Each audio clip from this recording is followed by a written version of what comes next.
الدور ديال هاد الجعبه اللي كنتقبلها، كنلوح وسط منهاج البانه وندوز للاخرى. قول لي لا تعرف هادي شنو هي؟ غادي نبتها في الكوكو ملي كتكبر، انا كتعجبني مقليه. شوف معايا دابا كيولي هاد الحوض ديال الفريز. بلاتي نذكرك كيفاش كندير ونشارك معاك هاد المساله في دقائق. اول حاجه دوزت الراطو باش نحيد كاع داكشي الغليظ، واللي منهم دي بوتي زاربوس ولي برونش ديال الشجر اللي حسكناهم المره الفايته بالديسكو دي بروسايوز، وكنحاول ما نقطعش هادوك لي سوش القدام ديال الفريز بحال هادو، واللي هما اللي غادي نعاودو نزرعوهم ان شاء الله في البلاصه ديال هادوك الحفارين اللي شفتو في الباش. راه الا كان غير فرع فيه شي وريقات راه ما ينجحش. المهم كنحيد اي حاجه ناضت في هاد الحواض من غير الفريز من الجدر ماشي غير من الفوق، باش ما نحصلش معاه من بعد. في الربيع كتزيد تغرق الجذور ديالها، فاش كيسخن الحال راه كيقصح التراب، ما كيبقاش غامولي بحال هكا، دونك راه كيزيد ويصعب عليا الخدمه. وفي نفس الوقت مادامني كنديرها بلا بيش، دونك راني كنضرب عصفورين بحجر واحد. سبحان الله منين بديت راه كنت عارف ان غادي طيح الشتا. هاد المرحله حتى هي مهمه، كندوز العتله على كاع الجوانب ديال هاد الحوض، بحال غادي ندير ليه الباليزاج. خاص النباتات الاخرى تبقى بعيده على الحوض، وفاش نحطوا الفريز في بلاصتو راه كيبقى ليا مره ندوز على الكروشي باش ما توصلش عاوتاني لهاد الحاله. والمهم فاميليا تبارك الله هاد الشهر عرفتوها فاميليا بالله تبارك الله هاد الشهر حنا تعدينا 30 مليون ديال المشاهدات. والله شرف كبير ان هاد العدد الهائل ديال الناس كتفرج فيا، كنتشارك معكم كاع داكشي اللي عندي في دماغي ومن قلبي. على هاد الحب وهاد المجهود يبان لي على انني كنستاهل حتى انا نفوت مليون ابوني.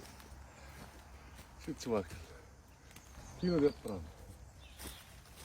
المهم قطعنا مع بعضياتنا المره الفايته كاع دوك غصون الاشجار اللي كانوا في الواجهه، واللي منهم اللي كان غادي يحجب لينا الشمس على لي فريز اللي كتحتاجها باش تولي حمراء وحلوه. بقات ليا دابا غير هاد الجهه الجانبيه، غادي نبدا هاد البارتي حتى الفريز، والمباقي راه غادي نكملوا بلو طاي باش نربح الوقت والمجهود حتى هو. وهاد الشجر اللي كيخرج ليا من عند الفوازان اللي نورمالمون في القانون، ولا جينا نهضروا شويه على القانون في نفس الوقت نصيحه، ملي كتزرع الشجر في الليميت دو بروبريتي عرف بلي راه مول الشجره هو اللي خاصو يدير ليها لي لانغا، يعني الا خرجوا لي برونش ديالها عند الجار مول الشجره اللي خاصو يدير لونتروتيان. وهاد المساله حضرت ليها كتوجد بزاف ديال الاختلافات ما بين الجيران، يعني نصيحه قبل ما تزرع الشجره اليوم غير تخيلها شويه كيفاش غادي تولي غدا. راه بزاف ديال القضايا محطوطه في المحاكم هنا في فرنسا غير على لي بروبليم دو ميتويانتي ولي ميور فيجيتال، يعني الحيوط الخضراء. ومن جهه اخرى ما كننصحش زرع الشجر قريب للدار. على سبيل المثال جاري كان زارع سوريزي دا التراس اللي محطوطه على الضاله، تخيل معايا ان لي غاسين دازو من التحت وشقوا ليه كاع الضاله. المهم راه كاين اللي زرع الشجر قريب للضاله ديال الدار وهو كان باني في ارض اللي فيها لو ريسك دارجيل موديري. الشجر كيقلب على الماء كيوصل بالعروق ديالو تحت من الضاله، ملي كيسخن الحر راه كيمتص كاع دوك المياه اللي كاينه في لاغجي، هادشي كيسبب افيسمون سول، كتميل الضاله غير بسنتيمترات، ومن تما كيبداو يتشقوا الحيوط ديال الدار. خلينا دابا تشطيبه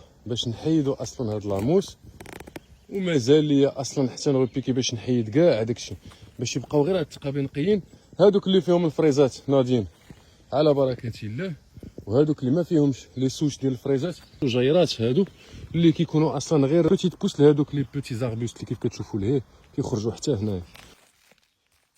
غير بديت المرحله الاخيره واللي هي التشطاب، بديت كطيح عليا القطرات الاولى ديال المطر. الله ينعم علينا وينعم على بلادنا ان شاء الله بامطار الخير، يعمروا لنا بفخياتيك السدود وتكثر الغله ان شاء الله، ينعم عليكم ربي بها. غير احسن دعاء هي الله يبعد عليك بلادي ولاد الحرام. المهم فاميليا بانت الخدمه ديالنا، ما تنساش تقول لي كي جاتك، وفي نفس الوقت ما تنساش تدعم المحتوى بواحد لايك، راه فابور وبلا مجهود، وانا راه اللي في جهدي كنديرو باش نوصل لك الفكره احسن صوت وصوره. راكم كتستاهلوا كل الخير فاميليا كيف ما كنتو فين ما كنتو. المهم الشتا بدات كتنقط غادي تبدا تمجهد دابا، الحمد لله ما بقاش بزاف د الوقت للمغرب. تقبل الله صيامكم فين ما كنتو، وراه ما كاين غير سير والله يجيب التيسير.